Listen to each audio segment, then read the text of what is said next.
চটপটি কিন্তু অনেকভাবেই বানানো যায়, তবে সবভাবে চটপটি বানালে কিন্তু স্বাদ ঠিক মতো আসে না। আজকে আপনাদেরকে দারুণ এক পদ্ধতিতে চটপটি তৈরি বানালে রাস্তার দোকানের মামাদের থেকেও কিন্তু অনেক বেশি স্বাদ হবে, কথা দিচ্ছি। আর এই চটপটি বানাতে এক্সট্রা কোনো উপকরণ লাগবে না, ঘরে যা আছে তা দিয়ে চটপটির মশলাটাও কিন্তু আমি বাড়িতেই তৈরি করেছিলাম। তো প্রথমে এখানে আমি চটপটির বুট নিয়ে নিচ্ছি, আর এই বুটটাকে আমি এখানে প্রায় হাফ কেজির মতো আছে। এখানে 5টা আলু দিয়ে দিচ্ছি। পানিটা এমনভাবে দিবেন যেন আলুটা একদম ডুবে থাকে। মশলা দিয়ে দিচ্ছি, চটপটির মশলা। এই চটপটির মশলাটাকে আমি আপনাদের তার মধ্যে একটু লবণ দিয়ে দিলাম আর একটু হলুদের গুঁড়া দিয়ে দিলাম।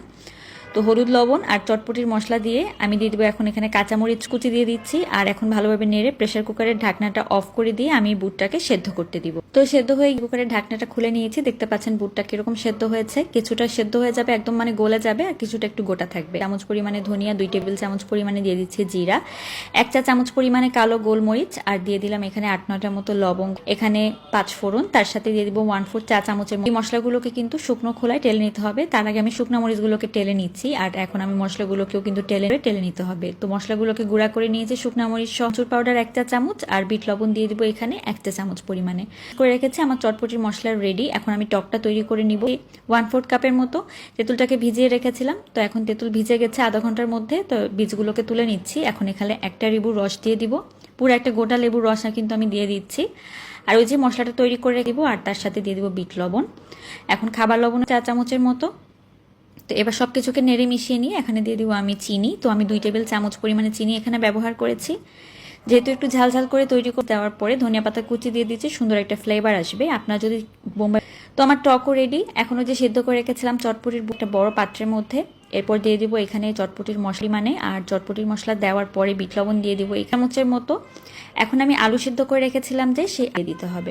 আলু কিন্তু হাত দিয়ে চটকে দিবেন না, একটু এরকম দিলে চটপটির মধ্যে খেতে ভালো লাগে, তা না হলে একটু বেজায়।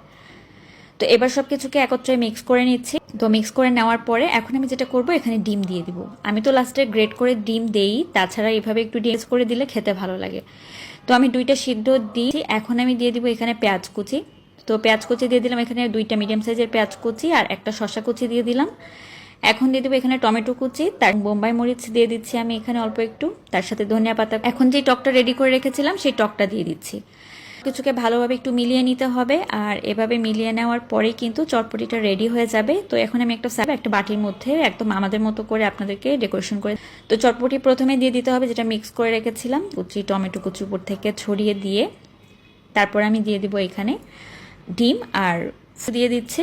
এখন দিয়ে দিব এখানে একটু যে চটপটির মশলাটা আছে কাঁচামরিচ কুচি দিয়ে দিচ্ছি, আর এরপর একটু ধনিয়া পাতা কুচি দিয়ে একটা ডিমের অর্ধেকটা আমি এখানে গ্রেট কম বেশি করে নেওয়া যায়। তো এত ডিম দেওয়ার পরে ফুচকা দিয়ে দিলে কিন্তু চটপটি রেডি। আশা করি রেসিপিটি আপনাদের অনেক ভালো লাগবে। লাইক কমেন্ট করে জানাতে ভুলবেন না আপনাদের কেমন লাগলো, আর বেশি ভালো লাগলে আপনার টাইমলাইনে একটা শেয়ার করে রাখবেন। ভালো থাকবেন, আল্লাহ হাফেজ।